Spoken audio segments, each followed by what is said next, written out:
Hello, good morning. I hope you're fine today. So today I'd like to talk to you about not showing off. Not showing off.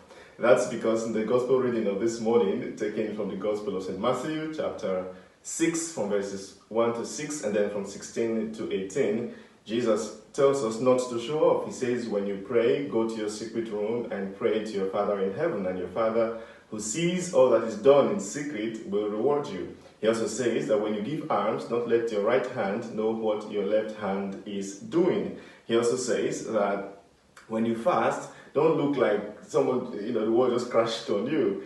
Take care of yourself, look good all the same, and your Father who sees all that is done in secret will reward you. So basically, Jesus is teaching us there the importance of not showing off our good works so that God can reward us. Now, here are 3 reasons why I think he is right. Of course, Jesus is always right, but it helps to tell ourselves reasons why we should follow what he's telling us. So the first thing I'd like to say is what I call the candy factor. The candy factor. Because God says in that text, Jesus says in that text that your Father who sees all that is done in the secret will reward you. If you show off, you already have had your reward. If you show off, you already have had your reward. Imagine, say, for instance, your father tells you that cleaning my car, I'm going to give you a reward. But you can choose between cleaning it and telling everyone that you have cleaned the car, in which case you get a candy, or you can clean it and just keep quiet, and when I come, I'll buy you a watch. So, a sensible child, of course, would let go of the candy, keep the information to himself, and wait for the father to come home and give him a watch. But that's because I presume that for most people, a watch is more valuable than a candy. It's exactly the same. When we show off, we get our reward in the here and now, which is ephemeral, which is very transient. But when we are able to do things discreetly, God will reward us eternally. And I think that that's much more valuable than just human praises. The second factor, the second reason why we should not show off is what I call the Joseph factor. The Joseph factor. Hey, let me break some bad news to you. Everyone doesn't like you.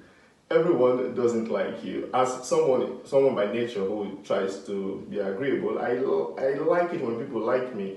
But I have also realized that that's a weakness, because the truth is that out there, everyone cannot and does not like you. And that's fine. What you should then realize is that you cannot announce your dreams to everybody. That is what Joseph did wrong. He had this great dream that he was going to, of course that's in Genesis chapter 37, had this great dream that he was going to be a ruler over his brothers, and he thought, oh wow, and then he announced it to his brothers, and of course we know the story. First they wanted to kill him, and then later on they sold him, they put him in a pit, and then after that they sold him into slavery in Egypt. Of course God turned the story around. God will always turn your story around when people hurt you, but you don't have to go the route of Joseph to reach your destiny. So, child of God, while it is important to announce your dreams so that you can feel engaged and committed to it, because when you announce that I'm going to do this to your friends, of course it commits you to making the effort to realize it. That's good, but you should be careful to whom you announce your dreams. So that's the Joseph factor, why you shouldn't show off. Know to whom you tell your dream. Be careful not to be like Joseph. Be careful to know exactly with whom you share your most important achievements and accomplishments, or even the things that you hope to achieve. Now, the third and the final reason why I think that Jesus is right is what I call the surprise factor.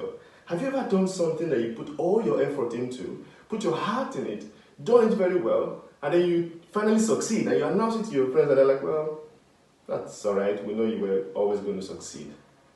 Personally, that just kills me. I was always going to succeed, like seriously? Yesterday, one of my friends announced to me that she had just graduated from her school in the UK, and I screamed, yeah, congrats! And she was like, why are you screaming? And I wanted to realize that I understand the effort you have put into it. Child of God, when you announce your dreams too early, one of the things that you deprive yourself of is that surprise factor. When you finally do it, everybody's like, well, we always knew he was going to do it. So keep that to yourself. Keep the surprise factor, because you need it to motivate you for the next level, for the next task. So we all need that surprise factor. So this is what I wanted to share with you this morning. I hope that you will take these words of Jesus seriously this morning, to be discreet and not to announce everything you do to everyone. I pray for you this morning that the Almighty God will bless and keep you, and that you will continue to learn His Word and become a better person by it. Please don't hesitate to share, to like, and to send me your messages. They don't always have to be, yeah, it was good. Send me messages on how we can improve these videos. We are on a journey together to read the entire Bible in 2 years. So in little snippets per day, we will do this, and I will depend a lot on your counsel. I pray that the Almighty God will bless you, He who is Father, Son, and Holy Spirit. Amen.